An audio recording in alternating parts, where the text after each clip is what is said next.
Honor X9D 5G ফোনটি বড় AMOLED display, শক্তিশালী স্ন্যাপড্রাগন 6 Gen 4 প্রসেসর, দারুণ ক্যামেরা 108 মেগাপিক্সেল এবং বিশাল 8300 অ্যাম্পিয়ার ব্যাটারির জন্য পরিচালিত, যা স্মুথ পারফরম্যান্স ও দীর্ঘস্থায়ী ব্যাটারি ব্যাকআপ দেয়। তবে গেমিং ও ক্যামেরায় বিস্তারিত পারফরম্যান্স নিয়ে আজকে আপনাদের মাঝে সংক্ষেপে তুলে ধরব।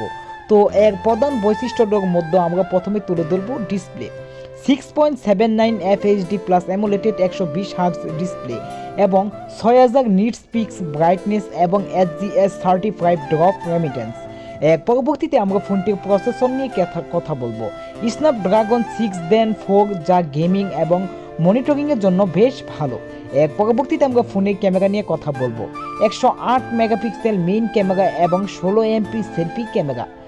পরবর্তীতে এই ফোনটির ব্যাটারি ব্যাকআপ নিয়ে কথা বলবো।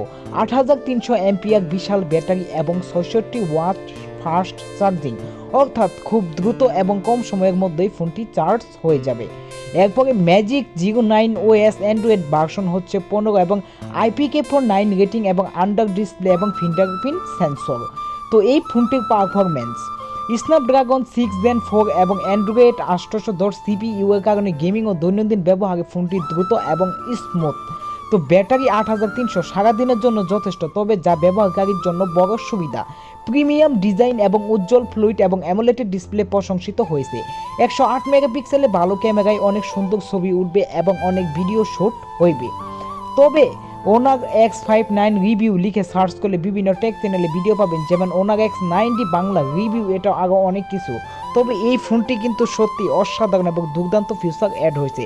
যারা মিডিয়াম বাজেটের মধ্যে একটি ভালো ফোন এবং ক্যামেরাওয়ালা ফোন কিনতে চান, তারা এই ফোনটি নিঃসন্দেহে নিতে পারেন।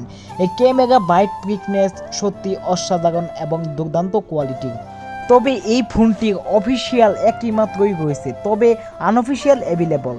তবে এই ফোনটি আপনাদের কার কাছে কেমন লেগেছে, যারা ব্যবহার করতেছেন, রিভিউ দেখতেছেন, অবশ্যই কমেন্ট করে জানাবেন।